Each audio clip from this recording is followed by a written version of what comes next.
Et oui, eh bien oui, c'est encore moi. Et voilà, je vais vous conter non pas une histoire. Oh, puis si, vous aimez ça, alors je vais le faire. Écoutez bien, parce que ça, c'est sympa quand même, hein, voilà. Alors, cet esprit qui m'avait réveillé disait ceci. Je t'ai à peine touché que tu t'es levé pour écrire pour moi. Je n'en suis pas encore revenu parce que on m'avait dit oh là là là là, oh tu sais hein, c'est pas toujours qui se lève et c'est pas toujours qui va même lever qui entrera dans son bureau pour écrire avec toi. Ah ouais, alors bon, eh bien je suis content comme tout parce que c'est arrivé et je peux te faire écrire ma pensée. Écoute bien, me disait-il. Voilà, j'étais dans la foule, une foule intense, tassée des deux côtés du trottoir. Et, et tout le monde attendait. Depuis la veille même, des gens avaient dormi, enveloppés dans des plaids, et se relayaient pour garder la place tout près des barrières, car devait passer là, devant eux, la reine d'Angleterre, qui venait de poser sur sa tête la couronne.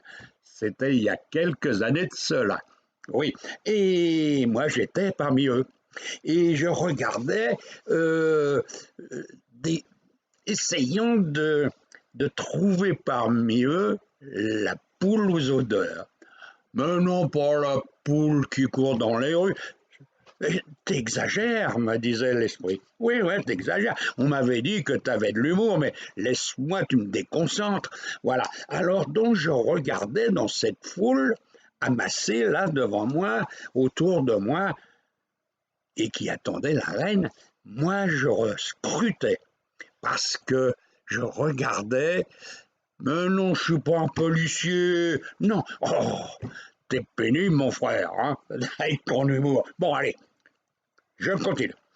Je scrutais tous ces gens parce que voilà, moi, j'étais un voleur. Ouais, et même assez reconnu parce que beaucoup avaient souffert à cause de moi. Oh, moi, j'avais du doigté. Ah, les bracelets, les colliers autour du cou, tout ça, c'était facile à enlever pour moi. Ah ouais, plonger la main dans un sac et tout, retirer tout ce qui était dedans, sans que la personne s'en aperçoive. Ah ouais, mais ça, je le faisais souvent, mais je préférais quand même grimper le long des lierres, le long des tuyaux, le long de...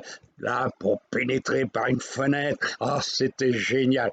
Et voilà, c'était ma vie depuis toujours, hein. Et j'aurais pu être riche, oui, même très riche, parce que qu'est-ce que j'en ai volé des choses. Oh, c'était jamais les choses encombrantes, hein. Non, non, non, mais que du bijou. Qui était revendu aussitôt. Alors, quand on venait chez moi, un policier qui disait on pense que c'est vous, eh ben, il cherchait partout, il n'y avait rien. Donc, pas, pas de bijoux, pas de valeur. Ils étaient refaits. Bon, moi, je continue comme ça. Donc, euh, j'étais là et je vois devant moi une jolie poulette. Ah, super, belle fille, avec un collier de perles autour du cou. Ah, je me suis dit, toi, je vais te la faire. Et j'arrive vers elle, je me colle, là, dans la foule, je serrais bien, et hop, plus de collier. Il était dans ma poche. Eh oui. Et puis, je dis, tiens, là, un joli sac à main, on va voir ce qu'il y a dedans. Et je plonge la main dans le sac et clac, une paire de menottes. Ah, j'avais pas compris ça. Et j'ai eu du mal à m'en remettre. Attention, c'est vrai, parce que comment j'avais pu me faire avoir par une femme flic? Oh, c'était pas vrai, non? J'en reviens pas encore. Et là, enfin bref, là, tout se passe bien et je suis emmené au poste. Et là, la femme flic, elle m'emmène chez le juge et le juge, lui, c'était pas pareil. Il n'était pas si beau. Déjà pour commencer. Mais aussi, il a dit tu es voleur, 10 ans de prison. Paf. Et hop, embarquez-moi cet homme. Ça lui apprendra à vivre. Et hop, je suis embarqué. Eh bien, croyez-moi, je ne les ai pas fait ces 10 ans. Non, je me suis pas, non, je me suis pas évadé. Non, non, pas du tout. Non, mais la troisième année, j'ai chopé une de ces grippes. Oh là là là là, carabiné. Et je toussais, je toussais, je toussais. Euh, j'ai collé la grippe à tout le monde dans le secteur, même les gardiens, ils l'avaient. Mais moi, par contre, je suis parti dans le trou. Boum, hop, mort. Mais j'étais content d'un sens. Parce que quand je me suis retrouvé, comme on dit de l'autre côté, je ne souffrais plus. Je n'avais aucune douleur. J'étais bien. Oh, mais ça n'a pas duré bien longtemps. Hein, parce que d'un seul coup, Jésus apparaît. Oui, Jésus, hein, ouais, je suis de la Bible, hein, des évangiles. Et il me dit, je ne peux rien pour toi, mon frère. Tu es un voleur, tu as enfreint l'un des commandements du Père. Alors, tu vas te retrouver au purgatoire et ça va te permettre de réfléchir et de voir qui tu as été durant toute tes vies et qui tu es maintenant et ce qui va t'attendre et que tu as perdu. Parce que tu verras un jour ce qu'est le paradis. Mais en attendant, tu vas aller dans cette fameuse nuit éternelle. Et là, vous n'allez pas me croire. Comme s'il avait appuyé sur un bouton électrique, la lumière se disparaît d'un seul coup, et lui aussi. Ah, je me suis retrouvé tout seul dans le noir, et de plus en plus noir. Croyez-moi, c'est noir, noir, noir. À la fin, je me suis assis par terre, et puis même allongé par la suite, et on dit qu'il y a 70% de notre corps, c'est que de l'eau. Je crois que j'ai tout vidé, parce que j'ai pleuré. Oh, croyez-moi, hein, pour pleurer, j'ai pleuré. Et j'ai commencé à avoir soif. Une soif terrible, ce qui fait que j'avais la langue pâteuse comme du carton qui prenait toute ma bouche. Plus de salive, bien entendu, depuis longtemps d'ailleurs. Et puis j'ai commencé aussi à avoir faim. Une faim qui me taillardait l'estomac, ça creusait là-dedans. Et froid. Oh là là, oh le froid. J'ai claqué même des dents. Je ne les ai pas déchaussés, mais presque. Eh bien, je peux vous dire, mes frères, que j'ai souffert. Et ça a été duré, duré, duré. Le temps, on ne sait pas. Il n'y a pas de temps là-haut. Hein, et c'est toujours la nuit. Alors, voilà, ça a duré. Et un jour, la lumière s'est faite. Ça y est, Jésus était devant moi à nouveau. Et il dit, voilà, tu peux sortir, mon frère. Dieu t'a pardonné. Alors, il faut dire que j'avais prié. Hein. Oh, j'ai même supplié. Et souvent, souvent. Alors, enfin, bref, je ne peux pas.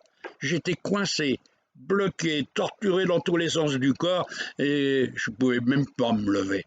Alors, il a fallu que j'appelle de l'aide, hein, bien sûr. Mais de l'aide, j'en ai eu d'un seul coup parce que la lumière s'était faite. Et là, il y avait une foule encore à nouveau.